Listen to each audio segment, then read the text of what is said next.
Calicut university 4th semester BCom BBAയുടെ banking and insurance എന്ന് പറഞ്ഞ സബ്ജക്റ്റാണ് നമ്മൾ ഇന്ന് സ്റ്റാർട്ട് ചെയ്യുന്നത്. അപ്പോൾ ആ ഒരു പേര് പോലെ തന്നെ ബാങ്കിങ്, ഇൻഷുറൻസ്. അപ്പോൾ ഈ രണ്ട് ടേംസിനെ കുറിച്ചും കൂടുതലായിട്ട് പറഞ്ഞുകൊണ്ടുള്ള ഒരു സബ്ജക്റ്റാണിത്. അപ്പോൾ ഇതിൽ മൊത്തം 7 ചാപ്റ്റേഴ്സ് വരുന്നുണ്ട്. അതിൽ ആദ്യത്തെ 5 ചാപ്റ്റേഴ്സ് ബാങ്കിങ്ങിനെ കുറിച്ചും ലാസ്റ്റത്തെ 2 ചാപ്റ്റേഴ്സാണ് ഇൻഷുറൻസിനെ കുറിച്ചും കൊടുത്തിട്ടുള്ളത്. അപ്പോൾ നമുക്ക് ആദ്യത്തെ ചാപ്റ്റർ ആയിട്ടുള്ള ഇൻട്രൊഡക്ഷൻ ടു ബാങ്കിങ് എന്ന് പറഞ്ഞ ചാപ്റ്ററിലേക്ക് കടക്കാം. അപ്പോൾ ഈ ഒരു ഫസ്റ്റ് ചാപ്റ്ററിൽ നമ്മൾ ആദ്യം തന്നെ പഠിച്ചു വെക്കേണ്ട 3 ടേംസ് ഉണ്ട്. അതായത് ബാങ്ക് എന്താണ്, ബാങ്കിങ് എന്താണ്, ബാങ്കർ ആരാണെന്നുള്ളത്. അപ്പോൾ ഈ 3 ടേംസ് നമുക്ക് ആദ്യം തന്നെ പഠിക്കാനുണ്ട്. അപ്പോൾ ബാങ്ക് എന്താണെന്ന് ചോദിച്ചു കഴിഞ്ഞാൽ നമുക്കറിയാം, അതൊരു ഫിനാൻഷ്യൽ ഇൻസ്റ്റിറ്റ്യൂഷനാണ്.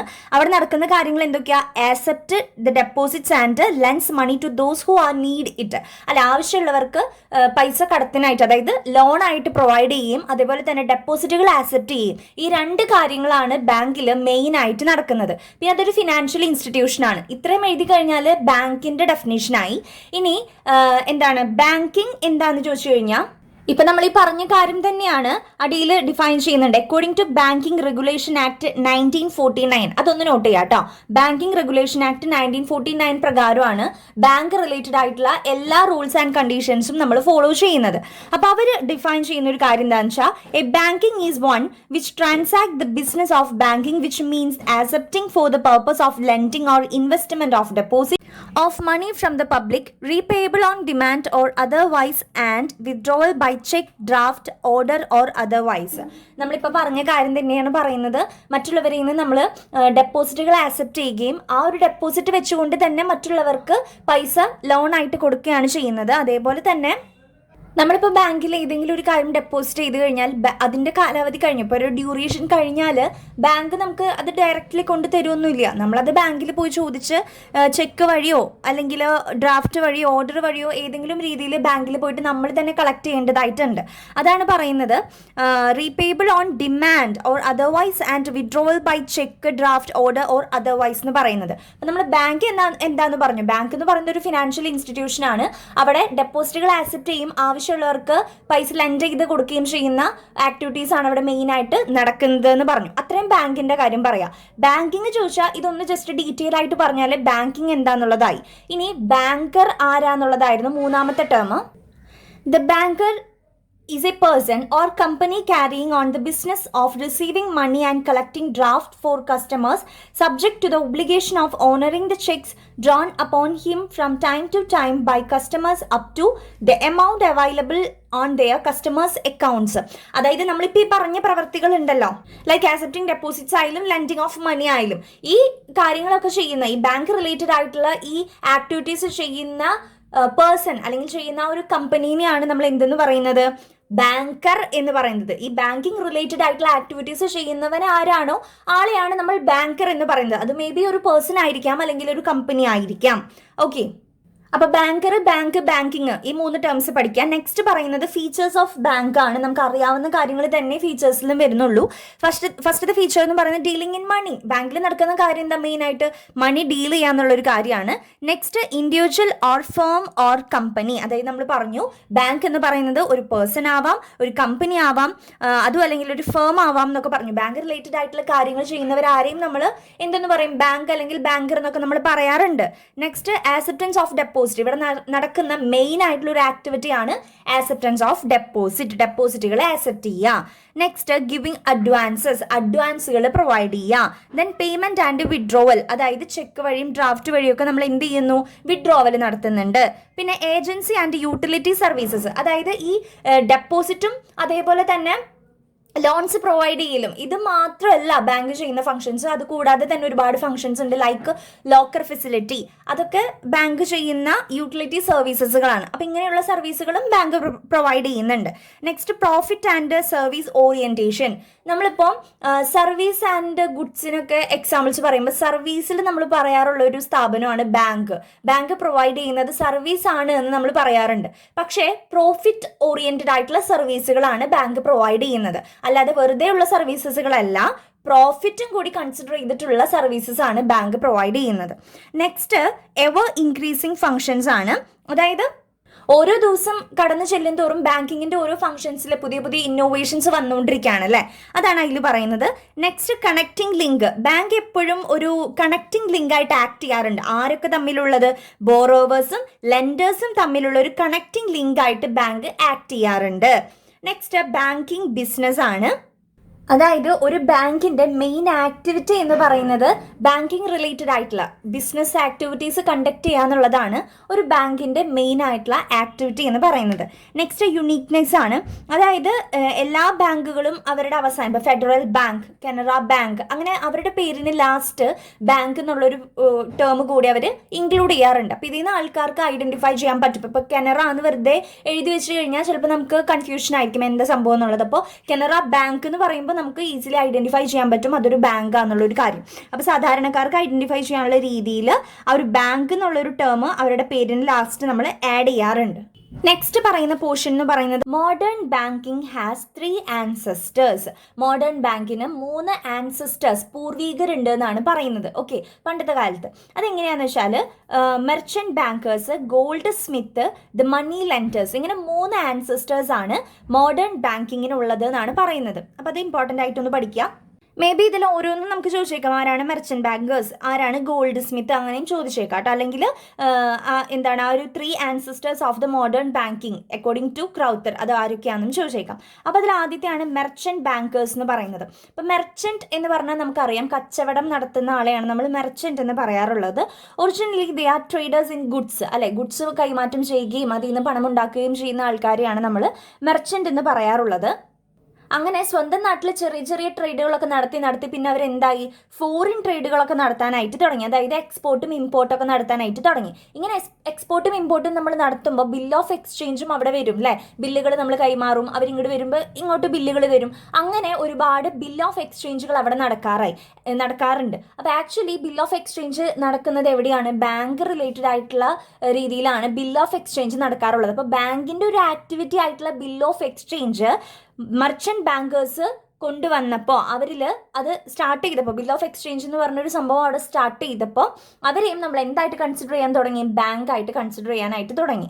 അപ്പോൾ പറഞ്ഞു വരുന്നത് എന്താണെന്ന് വെച്ചാൽ ഇന്നത്തെ മോഡേൺ ബാങ്കിങ്ങിൽ ഫോറിൻ ട്രേഡിൽ ഏറ്റവും കൂടുതൽ യൂസ് ചെയ്യുന്ന ഒരു കാര്യമാണ് ബിൽ ഓഫ് എക്സ്ചേഞ്ച് എന്ന് പറയുന്നത്. അത് പണ്ട് അന്നത്തെ ആ ഒരു മെർച്ചന്റ് ബാങ്കേഴ്സും അന്ന് യൂസ് ചെയ്തിട്ടുണ്ടായിരുന്നു. അപ്പോൾ അതുകൊണ്ട് തന്നെ merchant bankers have an important place in the evolution of modern banking എന്നാണ് പറയുന്നത്. രണ്ടാമത്തെ ഗോൾഡ് സ്മിത്ത് ആണ്. ഗോൾഡ് സ്മിത്ത് എന്ന് പറയുന്നത് പണ്ട് കാലത്ത് അവരെ കൺസിഡർ ചെയ്തിരുന്നത് men of honesty, integrity and reliability എന്നൊക്കെയാണ് അവരെ നമ്മൾ പറയാറുള്ളത്. അതായത് നമ്മളുടെ ഏതെങ്കിലും രീതിയിലുള്ള വിലപിടിപ്പുള്ള വസ്തുക്കളൊക്കെ അവരുടെ കയ്യിൽ നമ്മൾ സൂക്ഷിക്കാനായിട്ട് ഏൽപ്പിക്കും. അതായത് ഇന്നത്തെ ലോക്കർ ഫെസിലിറ്റി ഇല്ലേ, ബാങ്കിലൊക്കെ നമ്മൾ ഗോൾഡൊക്കെ കൊണ്ട് ലോക്കറിൽ സൂക്ഷിക്കില്ലേ, അപ്പോൾ ആ ഒരു ലോക്കർ ഫെസിലിറ്റിയാണ് അന്നത്തെ കാലത്ത് ഈ ഗോൾഡ് സ്മിത്തുകൾ നടത്തിയിട്ടുണ്ടായിരുന്നത്. അപ്പോൾ ബാങ്കിൻ്റെ ഒരു ആക്ടിവിറ്റി ആയിട്ടുള്ള ലോക്കർ ഫെസിലിറ്റി പോലുള്ള ആക്ടിവിറ്റി അല്ല അവർ ചെയ്തിരുന്നത്. അപ്പോൾ അതുകൊണ്ടും അവർക്കും എന്താണ് ഒരു ഇമ്പോർട്ടൻസ് ഉണ്ട് എന്നാണ് പറയുന്നത്. നമ്മുടെ മോഡേൺ ബാങ്കിങ് ഇവല്യൂഷനിൽ ഒരു ഇമ്പോർട്ടൻറ്റ് പാർട്ട് ഗോൾഡ് സ്മിത്തുകാരും വഹിച്ചിരുന്നു എന്നാണ് പറയുന്നത്. പിന്നീട് ആൾക്കാർ ഇത് കൂടുതലായിട്ട് ചെയ്തു പോകുന്നു എന്നാണ് പറയുന്നത്. കാരണം നാട്ടിലൊക്കെ ഒരുപാട് കള്ളന്മാരൊക്കെ ഇറങ്ങാൻ തുടങ്ങി. അപ്പോൾ ആ ഒരു ടൈമിൽ ഇതിവിടെ പറയുന്നുണ്ട് because of the danger of theft, അല്ലേ, അത് കളവ് പോവും എന്നുള്ളൊരു പേടിയിൽ ഗോൾഡ് സ്മിത്തിൻ്റെ കയ്യിൽ അവർ സൂക്ഷിക്കാനായിട്ട് കൊടുത്തു തുടങ്ങി. അതിനുശേഷമാണ് മണി ലെൻഡേഴ്സ് വരുന്നത്. മണി ലെൻഡേഴ്സ് എന്ന് പറഞ്ഞു കഴിഞ്ഞാൽ ഈ ഗോൾഡ് സ്മിത്തിൻ്റെ തന്നെ കണക്ഷനായിട്ടാണ് വരുന്നത് കേട്ടോ. അതായത് ഇവർ സൂക്ഷിക്കാനായിട്ട് തുടങ്ങിയിട്ടുണ്ടായിരുന്നല്ലോ, അങ്ങനെ സൂക്ഷിച്ച് തിരിച്ചു കഴിഞ്ഞിട്ടായാലും കുറച്ച് ഇവരുടെ ബാക്കി വരാറുണ്ട്. അപ്പോൾ ഇവരെന്ത് ചെയ്തു, ഈ ബാക്കി വരുന്ന എമൗണ്ട് കടമായിട്ട് കൊടുത്താലോ എന്നുള്ളൊരു ആലോചന ഇവർക്ക് വന്നു. അതായത് നമ്മളിപ്പോൾ കുറേ പൈസ ഇവരുടെ കൊടുത്ത് ഏൽപ്പിച്ചാലും നമ്മൾ അതിൽ നിന്ന് കുറച്ച് വാങ്ങിക്കൊണ്ട് പോകുന്നു. അപ്പോൾ ഇവരുടെ ബാക്കി എങ്ങനെ പോലും കുറച്ചൊരു എമൗണ്ട് വരാറുണ്ട്. അപ്പോൾ ആ എമൗണ്ട് വെച്ചിട്ട് എന്ത് ചെയ്യാൻ തീരുമാനിച്ചു, ഇവർ മറ്റുള്ളവർക്ക് കടം കൊടുക്കാനായിട്ട്, അതായത് ലെൻഡിങ് ഓഫ് മണി അവരവിടെ നടത്തി പോന്നു. അപ്പോൾ അതിനുശേഷം പിന്നെ അവരെന്തായി മാറിയെന്നാണ് പറയണേ, മണി ലെൻഡേഴ്സായി മാറിയെന്നാണ് പറയുന്നത്. ഓക്കെ, അപ്പോൾ ആദ്യം മെർച്ചന്റ് ബാങ്കേഴ്സ് പറയാന്ന് വെച്ചാൽ അവരാദ്യം ഗുഡ്സിന്റെ കൈമാറ്റങ്ങളൊക്കെ ആയിരുന്നു, പൈസ ഉണ്ടാക്കലൊക്കെ ആയിരുന്നു. പിന്നെ അവർ ഫോറിൻ ട്രേഡ് നടത്തി. അപ്പോഴാണ് ബിൽ ഓഫ് എക്സ്ചേഞ്ച് ഒക്കെ അവർ കൊണ്ടുവന്നത്. ബിൽ ഓഫ് എക്സ്ചേഞ്ച് നടത്തി ഇപ്പോൾ ബാങ്കിന്റെ ഒരു ആക്ടിവിറ്റി ആണ് അതും അല്ലേ. അപ്പോൾ ആ ബിൽ ഓഫ് എക്സ്ചേഞ്ച് ഒക്കെ നടത്തി പോന്നപ്പോൾ നമ്മൾ അവരെന്തായി ബാങ്ക് ആയിട്ട് കൺസിഡർ ചെയ്യാനായിട്ട് തുടങ്ങി. അതുകൊണ്ട് തന്നെ മെർച്ചന്റ് ബാങ്കേഴ്സ് എന്ന് പറയുന്നത് നമ്മുടെ ഇപ്പോഴത്തെ മോഡേൺ ബാങ്കിങ്ങിൽ ഒരു ഇമ്പോർട്ടൻ്റ് ആയിട്ടുള്ള പങ്ക് വഹിച്ചിട്ടുള്ള ഒരു ആൾക്കാരാണ്. അതേപോലെ തന്നെ ഗോൾഡ് സ്മിത്തിന്റെ കേസ് പറഞ്ഞത് നമ്മൾ ഇമ്പോർട്ടൻ്റ് ആയിട്ടുള്ള കാര്യങ്ങളൊക്കെ അവരുടെ ഏൽപ്പിച്ചു. അതായത് ഗോൾഡ് ആയിക്കോട്ടെ, ക്യാഷ് ആയിക്കോട്ടെ, അവരുടെ ഇത് ഡെപ്പോസിറ്റ് ചെയ്യാനായിട്ട് തുടങ്ങി. ഡെപ്പോസിറ്റ് മീൻസ് സൂക്ഷിക്കാനായിട്ട് തുടങ്ങി. അങ്ങനെ അവിടെ ഇന്നത്തെ ബാങ്കിൻ്റെ ലോക്കർ ഫെസിലിറ്റി ആയിരുന്നു അന്ന് നമുക്ക് അവിടെ നിന്ന് കിട്ടിയിട്ടുണ്ടായിരുന്നത്. പിന്നീട് അവർ ഈ ബാക്കി വരുന്ന എമൗണ്ട് വെച്ചിട്ട് മറ്റുള്ളവർക്ക് കടം കൊടുക്കാനായിട്ട് തുടങ്ങി. അങ്ങനെയാണ് അവർ മണി ലെൻഡേഴ്സ് ആയിട്ട് മാറുന്നത്. നെക്സ്റ്റ് പറയുന്നത് evolution of banking in India ആണ്. ഇത് അത്യാവശ്യം ഡീറ്റെയിൽ ആയിട്ടുള്ള ഒരു പോർഷൻ തന്നെയാണ്. ഇതിൽ ഒരുപാട് ഇയേഴ്സും കാര്യങ്ങളൊക്കെ വരുന്നുണ്ട്. അപ്പോൾ നിങ്ങൾക്ക് പഠിക്കാൻ എളുപ്പത്തിന് ഞാനിത് എഴുതി വെച്ചിട്ടുണ്ട് കേട്ടോ. ഇയേഴ്സൊക്കെ നിങ്ങൾക്ക് മനസ്സിലാവുന്ന രീതിയിൽ എഴുതി വെച്ചിട്ടുണ്ട്. അപ്പോൾ ഞാനിത് നമ്മുടെ ഇൻസ്റ്റഗ്രാമിൽ ഹൈലൈറ്റ് ആയിട്ട് ഇടാം. അപ്പോൾ നിങ്ങൾക്ക് അതിൽ നിന്ന് എടുക്കാമല്ലോ. അപ്പോൾ ഞാനിവിടെ ഡീറ്റെയിൽ ആയിട്ട് ഓരോ ഇയർ ബൈ ഇയർ ആയിട്ട് എന്തൊക്കെ കാര്യങ്ങൾ സംഭവിച്ചു എന്നുള്ളത് ഡീറ്റെയിൽ ആയിട്ട് തന്നെ എഴുതി വെച്ചിട്ടുണ്ട്. പഠിക്കാൻ പറ്റുന്നവരാണിത് പഠിക്കുക. ഇയേഴ്സൊക്കെ അങ്ങോട്ടും ഇങ്ങോട്ടും മാറിപ്പോകുന്നവരാണെന്ന് വെച്ചാൽ റിസ്ക് എടുക്കാൻ നിൽക്കണ്ട. എന്തായാലും ഇതൊന്നും നിങ്ങൾ നോട്ട് ചെയ്ത് വെച്ചേക്കൂ കേട്ടോ. ഇനി നെക്സ്റ്റ് പറയുന്നത് ടൈപ്സ് ഓഫ് ബാങ്ക്സ് ആണ്. ടൈപ്സ് ഓഫ് ബാങ്ക് എന്ന് പറഞ്ഞാൽ പല രീതിയിലുള്ള ബാങ്കുകളുണ്ട്. ഇപ്പോൾ എക്സാമ്പിൾ പറയുകയെന്ന് വെച്ചാൽ ഈ കൊമേഴ്ഷ്യൽ ബാങ്ക്, ഇൻഡസ്ട്രിയൽ ബാങ്ക്, അതേപോലെയുള്ള പല ടൈപ്പ് ബാങ്കുകളുണ്ട്. അപ്പോൾ അതിലൊന്നാമത്തെയാണ് കൊമേഴ്ഷ്യൽ ബാങ്ക് എന്ന് പറയുന്നത്. കൊമേഴ്ഷ്യൽ ബാങ്ക് എന്ന് പറയുമ്പോൾ അത് സാധാരണ ബാങ്കാണ്. നമ്മളിപ്പോൾ കോർപ്പറേറ്റീവ് ബാങ്ക് ഒക്കെ പോലെ ഇല്ലേ, അവിടെ നടക്കുന്നത് സാധാരണ ബാങ്കിങ് ആക്ടിവിറ്റീസ് ആണ്. ലൈക്ക് ഡെപ്പോസിറ്റ് നമ്മൾ വാങ്ങിച്ചു വയ്ക്കുക, അതേപോലെ തന്നെ അവർക്ക് പൈസ ലെൻഡ് ചെയ്ത് കൊടുക്കുക, ഇതേപോലുള്ള നോർമൽ ആക്ടിവിറ്റീസ് നടക്കുന്ന സാധാരണ ബാങ്കാണ് കൊമേഴ്ഷ്യൽ ബാങ്ക് എന്ന് പറയുന്നത്. ഇനി ഈ ഒരു ഇൻഡസ്ട്രിയൽ ബാങ്ക്സിനെ നമ്മൾ ഡെവലപ്മെൻറ്റ് ബാങ്ക് അല്ലെങ്കിൽ ഇൻവെസ്റ്റ്മെൻറ്റ് ബാങ്ക് എന്നൊക്കെ നമ്മൾ പറയാറുണ്ട്. അപ്പോൾ ഈ പേര് പോലെ തന്നെ ഇൻഡസ്ട്രി റിലേറ്റഡ് ആയിട്ടുള്ള കാര്യങ്ങൾക്ക് വേണ്ടിയിട്ടാണ് കൂടുതലും നമ്മൾ ഈ ഒരു ബാങ്കിനെ സമീപിക്കാറുള്ളത്. അതായത് വലിയ വലിയ രീതിയിലുള്ള ലോണുകൾക്ക് വേണ്ടിയിട്ടും അതേപോലെ തന്നെ medium and long term financial needs of industrial concerns. മീഡിയവും ലോങ് ടേമുമായിട്ടുള്ള ഫിനാൻഷ്യൽ നീഡ്സ് ആണ് ഇവിടെ അവർ പ്രൊവൈഡ് ചെയ്ത് കൊടുക്കുന്നത്. ഓക്കെ, അപ്പോൾ ഇൻഡസ്ട്രിക്ക് വേണ്ടിയിട്ടുള്ള കാര്യങ്ങളാണ് ഇവിടെ നടത്തുന്നത് കേട്ടോ. നെക്സ്റ്റ് വരുന്നത് അഗ്രികൾച്ചറൽ ബാങ്ക്സ് ആണ്. ഇതും ആ ഒരു പേര് പോലെ തന്നെ അഗ്രികൾച്ചറൽ റിലേറ്റഡ് ആയിട്ടുള്ള കാര്യങ്ങൾക്ക് വേണ്ടിയിട്ടാണ് ഇവിടെ നിന്ന് നമ്മൾ പൈസ കൊടുക്കുന്നതും അതേപോലെ തന്നെ അവരുടെ കുഞ്ഞു കുഞ്ഞു സേവിങ്സ് അതായത് ഫാമേഴ്സിൻ്റെ ഒക്കെ കുഞ്ഞു കുഞ്ഞു ഡെപ്പോസിറ്റ് ഒക്കെയാണ് ഇവരിവിടെ വാങ്ങിച്ച് വെക്കുന്നതും.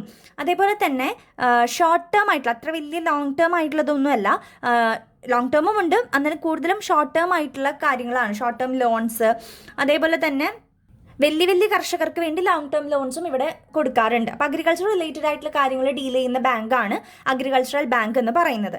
നെക്സ്റ്റ് ലോക്കൽ ഏരിയ ബാങ്ക് ആണ്. അതായത് ലോക്കൽ ഏരിയകളിലെ ജനങ്ങൾക്ക് അവരുടെ സേവിങ് മൈൻഡ് അത് വലുതാക്കാൻ വേണ്ടിയിട്ടും അവരുടെ ഡെപ്പോസിറ്റൊക്കെ വാങ്ങിച്ചു വെക്കാനും അവർക്ക് ചെറിയ പലിശ നിരക്കിൽ ലോണുകളൊക്കെ പ്രൊവൈഡ് ചെയ്യാനും വേണ്ടിയിട്ടുള്ള ബാങ്കുകളാണ് ലോക്കൽ ഏരിയ ബാങ്ക്സ് എന്ന് പറയുന്നത്. നെക്സ്റ്റ് സ്മോൾ ഫിനാൻസ് ബാങ്ക് ആണ്. അതായത് ആ പേര് പോലെ തന്നെ ചെറിയ രീതിയിലുള്ള ഫിനാൻഷ്യൽ സർവീസസ് ആണ് ഇവിടുന്ന് പ്രൊവൈഡ് ചെയ്യുന്നത്. അതായത് ഫാർമേഴ്സിനൊക്കെ കുഞ്ഞു കുഞ്ഞു ലോണുകളും അവർക്ക് അടച്ചു തീർക്കാൻ പറ്റുന്ന രീതിയിലുള്ള ചെറിയ പലിശയുടെ ലോണുകളും അതേപോലെ തന്നെ സ്മോൾ ബിസിനസ് യൂണിറ്റ്സിന് വേണ്ടിയിട്ട് ചെറിയ രീതിയിലുള്ള ലോൺസ് ഒക്കെ പ്രൊവൈഡ് ചെയ്യുന്ന രീതിയിലുള്ള ബാങ്കുകളാണ് സ്മോൾ ഫിനാൻസ് ബാങ്ക് എന്ന് പറയുന്നത്. Okay, it include small finance unit, smalls and marginal farmers, micro and small industries and unorganised entities. അപ്പോൾ ഇവർക്കൊക്കെ ചെറിയ രീതിയിലുള്ള പലിശയിൽ ലോണുകൾ പ്രൊവൈഡ് ചെയ്യും, ഇവരുടെ ഡെപ്പോസിറ്റ് വാങ്ങിച്ചു വെക്കുകയും ചെയ്യുന്ന കാര്യങ്ങളാണ് സ്മോൾ ഫിനാൻസ് ബാങ്കിൽ ചെയ്യുന്നത്. നെക്സ്റ്റ് പേയ്മെൻറ്റ് ബാങ്ക് ആണ്. പേയ്മെൻറ്റ് ബാങ്ക് എന്ന് പറഞ്ഞാൽ it is like a special kind of bank. Okay, ഇവിടെ എന്താ നടക്കണമെന്ന് വെച്ചാൽ it can accept demand deposit up to 1 lakh വരെയുള്ള ഡിമാൻഡ് ഡെപ്പോസിറ്റുകൾ ആക്സെപ്റ്റ് ചെയ്ത് വെക്കലാണ് ഇവിടെ ഇവർ മെയിനായിട്ട് ചെയ്യുന്നത്. അതേപോലെ തന്നെ ഇവിടെ ATM, debit card, net banking, അതേപോലെ തന്നെ third party fund transfers, banking services എല്ലാം തന്നെ ബാങ്കിങ് സർവീസസ് ആയിട്ടുള്ള ഈ പറഞ്ഞ കാര്യങ്ങൾ ATM, ഡെബിറ്റ് കാർഡ് എല്ലാം തന്നെ ഇവരിവിടെ പ്രൊവൈഡ് ചെയ്യുന്നുണ്ട്. അതാണ് പേയ്മെൻറ്റ് ബാങ്ക്സ് എന്ന് പറയുന്നത് കേട്ടോ. അപ്പോൾ ആ ഒരു it can accept demand deposit up to ₹1 lakh എന്നുള്ളതുണ്ടല്ലോ, അതൊന്ന് അണ്ടർലൈൻ ചെയ്ത് പഠിക്കാം.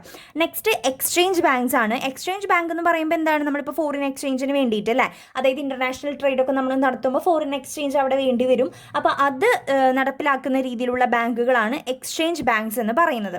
നെക്സ്റ്റ് വരുന്നത് സേവിങ്സ് ബാങ്ക് ആണ്. സേവിങ്സ് ബാങ്ക് എന്ന് പറഞ്ഞു കഴിഞ്ഞാൽ ഈ ഒരു പേര് പറഞ്ഞിരിക്കുന്ന പോലെ തന്നെ സാധാരണ ജനങ്ങളുടെ ആ ഒരു സേവിങ് ഹാബിറ്റ് ഇവരെന്ത് ചെയ്യുന്നു, പ്രൊമോട്ട് ചെയ്യുകയാണ് ഈ ഒരു ബാങ്ക് വഴി ചെയ്യുന്നത്. നെക്സ്റ്റ് സെൻട്രൽ ബാങ്ക് ആണ്. സെൻട്രൽ ബാങ്ക് എന്ന് പറയുമ്പോൾ നമ്മുടെ ഇന്ത്യക്കാരുടെ സെൻട്രൽ ബാങ്ക് എന്ന് പറയുന്നത് RBI ആണ് അല്ലേ, റിസർവ് ബാങ്ക് ഓഫ് ഇന്ത്യ. അങ്ങനെ ഓരോ രാജ്യക്കാർക്കും ഓരോ സെൻട്രൽ ബാങ്കുകളുണ്ട്. അപ്പോൾ അവരൊക്കെ ചെയ്യുന്ന കാര്യം എന്താണെന്ന് വെച്ച് കഴിഞ്ഞാൽ ഇതാണ് ഹെഡായിട്ട് നിൽക്കുന്നത് അല്ലേ, എല്ലാ ബാങ്കുകളുടെയും ഹെഡായിട്ട് നിൽക്കുന്നത് എപ്പെക്സ് ബോഡി എന്ന് പറയുന്നത് നമ്മുടെ സെൻട്രൽ ബാങ്ക് ആണ്. നമ്മുടെ ഇന്ത്യക്കാരുടെ വെച്ചാൽ RBI ആണ് നമ്മുടെ സെൻട്രൽ ബാങ്ക് എന്ന് പറയുന്നത്. അതിന് താഴെയാണ് ബാക്കി എല്ലാ ബാങ്കുകളും വരുന്നത്. RBI പറയുന്നത് അനുസരിച്ചാണ് ബാക്കി എല്ലാ ബാങ്കുകളും റൂൾസ് ആൻഡ് റെഗുലേഷൻസ് ഫോളോ ചെയ്തു പോകുന്നത്. അത് മാത്രമല്ല RBI അനുസരിച്ച് RBI ആണ് ബാക്കി എല്ലാവരെയും കൺട്രോൾ ചെയ്യുന്നതും. അതേപോലെ തന്നെ ആക്ട് ആസ് ബാങ്കേഴ്സ് ബാങ്ക്, ഇതൊക്കെ നമ്മൾ ചെറിയ ക്ലാസ്സിൽ പഠിച്ചിട്ടുള്ളതാണ്. RBIയുടെ ഫംഗ്ഷൻസ് ഒക്കെ ബാങ്കേഴ്സ് ബാങ്കായിട്ട്, മറ്റുള്ള ബാങ്കുകളുടെ ഒക്കെ എപ്പെക്സ് ബാങ്ക് ആയിട്ട് പ്രവർത്തിക്കുന്നത് RBI ആണ്. അപ്പോൾ സെൻട്രൽ ബാങ്കും അതിൻ്റെ ഫംഗ്ഷൻസ് ഒക്കെ ചോദിച്ചു കഴിഞ്ഞാൽ നമുക്ക് എഴുതാനായിട്ട് കിട്ടണം. നെക്സ്റ്റ് പറയുന്നത് വേൾഡ് ബാങ്ക് ആണ്. വേൾഡ് ബാങ്ക് എന്ന് പറഞ്ഞു കഴിഞ്ഞാൽ വേൾഡ് വാർ 2 കഴിയുന്നതിന് ശേഷം ഒരുപാട് ഡാമേജസ് നമുക്ക് ഉണ്ടായിട്ടുണ്ടായിരുന്നു. അപ്പോൾ ഈ ഡാമേജസ് ഒക്കെ എന്താണ്, നികത്താൻ വേണ്ടിയിട്ടാണ്, കുറച്ചും കൂടി ഡെവലപ്മെൻറ്റ് കൊണ്ടുവരാൻ വേണ്ടിയിട്ട് വന്നൊരു ബാങ്കാണ് വേൾഡ് ബാങ്ക് എന്ന് പറയുന്നത്. World bank was form to provide long term loan for the purpose of reconstructing the war damaged economies and less developed economies. അതായത് അതുമൂലം ഉണ്ടായ നാശനഷ്ടങ്ങൾ ഉണ്ടല്ലോ, അതൊക്കെ ഒന്ന് റീകൺസ്ട്രക്ട് ചെയ്യാൻ വേണ്ടിയിട്ട് ലോങ് ടേം ലോൺസ് പ്രൊവൈഡ് ചെയ്യണം എന്നുള്ള രീതിയിൽ വന്നൊരു ബാങ്കാണ് വേൾഡ് ബാങ്ക് എന്ന് പറയുന്നത്. Then international bank of reconstruction and development IBRD എന്ന് കൂടി നമ്മുടെ വേൾഡ് ബാങ്കിനെ പറയാറുണ്ട്. അതിന് തന്നെയാണ് നമ്മൾ വേൾഡ് ബാങ്ക് എന്നും പറയുന്നത്. അപ്പോൾ അതൊന്ന് ലിങ്ക് ചെയ്ത് പഠിച്ചോളൂ കേട്ടോ. സെക്കൻഡ് വേൾഡ് വാറിന് ശേഷം ഉണ്ടായ നാശനഷ്ടങ്ങൾ, ഡാമേജസ് ഒക്കെ റീകൺസ്ട്രക്ട് ചെയ്യാൻ വേണ്ടിയിട്ട് ലോങ് ടേം ആയിട്ടുള്ള ലോൺസ് പ്രൊവൈഡ് ചെയ്യാൻ വേണ്ടിയിട്ട് വന്ന ബാങ്കാണ് വേൾഡ് ബാങ്ക് എന്ന് പറയുന്നത്. നെക്സ്റ്റ് ബ്രിക്സ് ആണ്. ബ്രിക്സ് എന്ന് പറയുന്നത് എന്താണ്, BRICS. ഇത് ഓരോ രാജ്യങ്ങളുടെ ഫസ്റ്റ് ലെറ്റേഴ്സ് ആണ്. ഇതിൽ വരുന്നത് ആസ് യൂഷ്വൽ 5 രാജ്യങ്ങളാണ്: Brazil, Russia, India, China and south Africa. ഈ 5 പേരുടെയും ഒരു ജോയിന്റ് സെക്ഷനാണ് ഈ ഒരു ന്യൂ ഡെവലപ്മെന്റ് ബാങ്ക് ബ്രിക്സ് എന്ന് പറയുന്നത്. ഓക്കെ, ബ്രിക്സ് എന്ന് പറയുന്നത് ഇവർ 5 പേരെയും കൂടി കൂട്ടിയിട്ടാണ്. അപ്പോൾ ആദ്യം 2006 ഈ ഒരു ബ്രിക്സ് എന്ന് പറഞ്ഞ സംഭവം വന്നത്, ബ്രിക്ക് വന്നത്. അതായത് ആ ഒരു 2006 ഈ ഒരു ടേം വരുന്ന സമയത്ത് ആകെ 4 രാജ്യങ്ങളെ ഉണ്ടായിരുന്നുള്ളൂ: Brazil, Russia, India and China. ഇവർ 4 പേര് മാത്രമേ ഉണ്ടായിരുന്നുള്ളൂ, എസ് ഉണ്ടായില്ല. അപ്പോൾ ഇതിനെ ബ്രിക്ക് എന്നാണ് ആദ്യം പറഞ്ഞിരുന്നത്. അതിനുശേഷം 2010 സൗത്ത് ആഫ്രിക്ക കൂടി ഇവരുടെ കൂടെ ജോയിൻ്റ് ആവുന്നത്. അപ്പോൾ അതിനുശേഷം പിന്നീടാണ് ബ്രിക്സ് എന്നുള്ള പേരിൽ അറിയപ്പെടുന്നത്. അപ്പോൾ ഇവർ എന്താണ്, ഓരോ വർഷം മീറ്റിങ്ങുകളൊക്കെ കണ്ടക്ട് ചെയ്യാറുണ്ട്. അപ്പോൾ ഇവരുടെ മെയിൻ ആയിട്ടുള്ള ഫങ്ഷൻസ് എന്തൊക്കെയാണെന്ന് വെച്ചാൽ reform international institutions like WHO, world health organisation പോലെയുള്ള ഇൻസ്റ്റിറ്റ്യൂഷനെ റീഫോം ചെയ്യുക. അപ്പോൾ അതാണ് ഇവർ ഒന്നാമത് ചെയ്യുന്ന ഫങ്ഷൻ. ഇപ്പോൾ നമ്മളിപ്പോൾ കോവിഡ് സിറ്റുവേഷനൊക്കെ ആണല്ലോ, അപ്പോൾ അതുമൂലം ഉണ്ടാകുന്ന കാര്യങ്ങളൊക്കെ എന്ത് ചെയ്യുക, ചർച്ച ചെയ്യുകയും തീരുമാനങ്ങൾ എടുക്കുകയും സൊല്യൂഷൻസ് കണ്ടുപിടിക്കുകയും അങ്ങനെയുള്ള കാര്യങ്ങളൊക്കെ ചെയ്യുക. Reform international institutions like WHO, അതുപോലെ തന്നെ കോമ്പാക്ട് ടെററിസം ഒക്കെ ഒന്ന് കോമ്പാക്ട് ചെയ്യുക, പിന്നെ ടെക്നോളജിക്കൽ സൊല്യൂഷൻസ് കൊണ്ടുവരിക. അപ്പോൾ ഇതൊക്കെയാണ് ഈ ബ്രിക്സ് ചെയ്യുന്ന മെയിൻ ആയിട്ടുള്ള കാര്യങ്ങൾ എന്ന് പറയുന്നത്. അപ്പോൾ ഇത്രയാണ് ടൈപ്സ് ഓഫ് ബാങ്ക് വരുന്നത് കേട്ടോ. ഇനി നെക്സ്റ്റ് പറയുന്നത് ടൈപ്സ് ഓഫ് ബാങ്കിങ് ആണ്. നെക്സ്റ്റ് പറയുന്നത് അതിലൊന്നാമത്തത് യൂണിറ്റ് ബാങ്കിങ് ആണ്. യൂണിറ്റ് ബാങ്കിങ് എന്ന് പറഞ്ഞു കഴിഞ്ഞാൽ ഒരൊറ്റ സിംഗിൾ ഓഫീസിലൂടെ പ്രവർത്തിക്കുന്ന ബാങ്കാണ്. അല്ലാതെ അതിന് വേറെ ബ്രാഞ്ചുകളോ അല്ലെങ്കിൽ വേറെ ഓഫീസസുകളോ, ഹെഡ് ഓഫീസ് വേറെ, സബ് ഓഫീസുകൾ വേറെ, അങ്ങനെയൊന്നും ഇല്ല. ഇതിന് ഒരൊറ്റ ഓഫീസിലൂടെ പ്രവർത്തിക്കുന്ന ബാങ്കുകളാണ് യൂണിറ്റ് ബാങ്കിങ് എന്ന് പറയുന്നത്. നെക്സ്റ്റ് ബ്രാഞ്ച് ബാങ്കിങ് ആണ്. ഇതിൻ്റെ നേരെ ഓപ്പോസിറ്റ് ആണ്. ഇവിടെ നെറ്റ്വർക്ക് ഓഫ് ബാങ്ക്സ് നമുക്ക് കാണാനായിട്ട് സാധിക്കും. അതായത് മെയിനായിട്ടൊരു ഹെഡ് ഓഫീസ് പോലെ ഒരെണ്ണം ഉണ്ടായിരിക്കും, ഒരു ബാങ്ക് ഉണ്ടായിരിക്കും. അതിന് താഴെ ഒരുപാട് ബ്രാഞ്ചസ് വരും. ഇപ്പോൾ കേരളത്തിൽ ആണ് അതിൻ്റെ ഹെഡ് ഓഫീസ് എന്നുണ്ടെങ്കിൽ ബാക്കി വേറെ വല്ല സ്റ്റേറ്റിലായിരിക്കും ബാക്കിയുള്ള ബ്രാഞ്ചുകൾ അതിൻ്റെ വരുന്നുണ്ടാവുക. അങ്ങനെയുള്ള ബ്രാഞ്ച് ആയിട്ട് നിലകൊള്ളുന്ന രീതിയിലുള്ള ബാങ്ക്സ് ആണ് ബ്രാഞ്ച് ബാങ്കിങ് എന്ന് പറയുന്നത്. A big bank has a number of branches in different parts of the country. അപ്പോൾ ആ ഒരു പല പാർട്ടിലായിട്ടായിരിക്കും ബാക്കി ബ്രാഞ്ചുകളൊക്കെ വരുന്നുണ്ടായിരിക്കുക. നെക്സ്റ്റ് വരുന്നത് ഗ്രൂപ്പ് ബാങ്കിങ് ആണ്. ഗ്രൂപ്പ് ബാങ്കിങ് എന്ന് പറഞ്ഞു കഴിഞ്ഞാൽ നമ്മുടെ നേരത്തെ ബ്രാഞ്ച് ബാങ്കിങ് ഉണ്ടല്ലോ, അത് പറഞ്ഞതുപോലെ തന്നെ ഒരു ഹോൾഡിംഗ് ആയിട്ടുള്ള ഒരു ബാങ്ക് ഉണ്ടായിരിക്കും. അതിൻ്റെ താഴെയാണ് ബാക്കി ബാങ്കുകളൊക്കെ വരുന്നുണ്ടായിരിക്കുക. അതായത് the holding company is called parent company എന്നും കൂടി നമ്മളിതിനെ വിളിക്കാറുണ്ട്. It is a type of multiple office banking consist of 2 or more banks under the control of a holding company. ഒരു ഹോൾഡിംഗ് കമ്പനിയുടെ താഴെ 2 or 3 ബാങ്കുകൾ വരുള്ളൂ കേട്ടോ. അതാണ് ഗ്രൂപ്പ് ബാങ്കിങ് എന്ന് പറയുന്നത്. നെക്സ്റ്റ് ചെയിൻ ബാങ്കിങ് ആണ്. ചെയിൻ ബാങ്കിങ് എന്ന് പറഞ്ഞു കഴിഞ്ഞാൽ it is a banking system for the same individual or group of individuals control 2 or more banks as against by holding company under group bankings. അതായത് ഇവർ ഒരു individual അല്ലെങ്കിൽ group of ഇൻഡിവിജ്വൽസോ ചേർന്നിട്ട് 2 or 3 ബാങ്കുകളെ control ചെയ്യുന്നതിനെയാണ് chain banking എന്ന് നമ്മൾ പറയുക.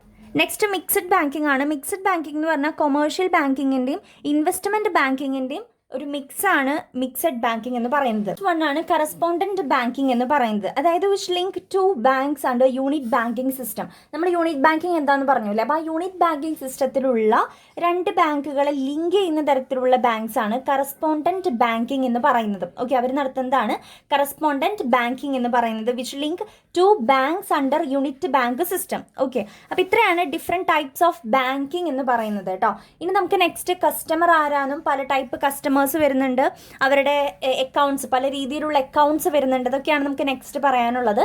അത് നമുക്ക് ഡീറ്റെയിൽ ആയിട്ട് നെക്സ്റ്റ് പാർട്ട് വീഡിയോയിൽ അപ്ലോഡ് ചെയ്യാം. So thank you.